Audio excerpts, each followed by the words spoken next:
People keep mixing up two very different things: privacy and anonymity. Privacy doesn't mean no compliance. In Europe right now, the real problem is that you are being pushed towards stronger compliance expectations for crypto under MiCA, while GDPR is pushing data minimization and privacy by design. So, if your default move is collect and store more data, you can end up increasing both friction and breach risk.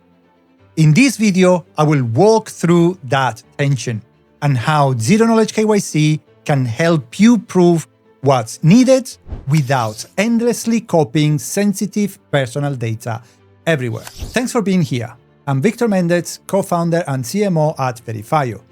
Finextra recently interviewed me, our CIO John Cavepring, and other experts about where identity and compliance are heading, and why zero-knowledge proofs are becoming a serious part of that conversation. Today's video is built directly from that Finextra piece, and it's about a tension that keeps coming up in real onboarding systems, especially in Europe. Stronger crypto compliance expectations on one side, and GDPR principles like data minimization and privacy by design on the other. And I want to start by clearing up a misconception. Privacy does not mean anonymity, and privacy does not mean no compliance.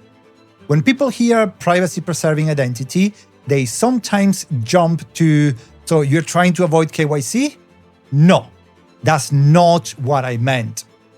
Privacy-first compliance is about meeting compliance objectives without defaulting to collect everything, store everything, copy it everywhere. In the Finextra interview, I said, and I will quote this directly because it captures the point clearly. I said, the impact goes beyond crypto. In Europe especially, that matters because the industry is being pushed to meet stronger compliance expectations for crypto asset service providers under MiCA, while still adhering to GDPR's core principles like data minimization and privacy by design. So, we're not talking about ignoring compliance. We're talking about the architecture you use to achieve it. Now, the real tension is stronger expectations and minimization principles. If you're building or running onboarding for a wallet, exchange, fintech, or a crypto-adjacent product, you can feel this tension.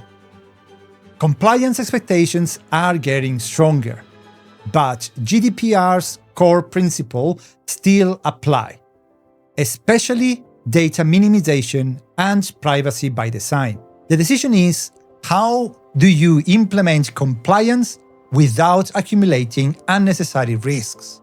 Because the most common implementation pattern is also the most dangerous. So let's review why more data can backfire.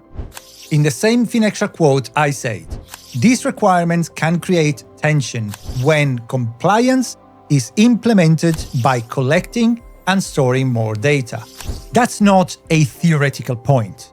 It's what happens operationally. More copies equal more breach surface. Every time sensitive personal data is copied into another system, another vendor, another environment, another backup, another workflow, you have expanded the attack surface. And that's a big reason traditional KYC becomes such an attractive target. If an attacker gets into the wrong place, they are not stealing one record. They can steal a dataset. The other problem is user friction, because more copies equal more re-verification friction. When identity data lives in multiple places or different platforms can rely on the same verified outcomes, users get stuck in endless re-verification.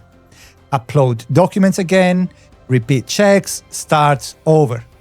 So, more data doesn't mean automatically better compliance. It can mean more operational drag, and a bigger breach blast radius. This is where zero-knowledge KYC becomes practical.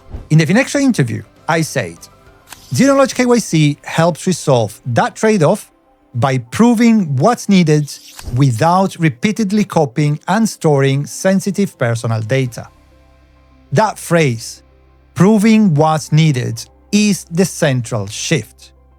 Instead of every relying platform storing full profiles, the system can provide proof of the attributes that matters for compliance decisions. So, you still have compliance check, but you don't have to implement compliance by duplicating sensitive identity data across an entire ecosystem. And again, I want to keep the framing conservative and accurate. This is not no risk. This is not no breaches. It's an architectural approach that reduces duplication. So, what are the practical implications here? Let's connect that to two outcomes teams actually care about. First, reduce re-verification friction. If a user can prove required attributes without re-uploading everything over and over, onboarding becomes smoother. Your support load drops significantly. Drop-off can improve, and your compliance process becomes less paperwork heavy. In the Finextra quote, I said this approach can help by reducing the friction of endless re-verification. Second, shrinking the attack surface. And I also said it can help by shrinking the attack surface that has made traditional KYC such an attractive target for breaches and data honeypots. The key wording here is shrinking the attack surface. Not promising perfect security, not claiming breaches can happen, just reducing how much sensitive data is repeatedly copied and stored, which changes what's available to steal. So, what to look for? Well, principle, not promises. If you are evaluating any privacy-preserving onboarding approach, here is what I will look for and what I will look for it in writing. Data minimization by design. What sensitive personal data is stored, where, and by whom? Can the relying platform operate without storing full identity profiles? You also need to look for clear separation of responsibilities. Who verifies identities and who consumes compliance outcomes? Are responsibilities split cleanly, or does everyone end up storing everything anyway? Does the system reduce re-verification without weakening controls? And also, how are updates handled over time? And the most important part, or at least more important for me, are conservative claims. Be wary of guarantees. Prefer help resolve trade-off, reduce duplication, shrink attack surface. So, to recap, the core message from the Finextra piece is simple. In Europe, the conversation goes beyond crypto because you have stronger compliance expectations on one side and GDPR's data minimization and privacy by design on the other. If you implement compliance as collect and store more data, you can increase both re-verification friction and breach surface. Zero-knowledge KYC can help resolve that trade-off by proving what's needed without repeatedly copying and storing sensitive personal data, reducing friction and shrinking the attack surface. If you want the full context, read the full Finextra interview. It's linked in the description below.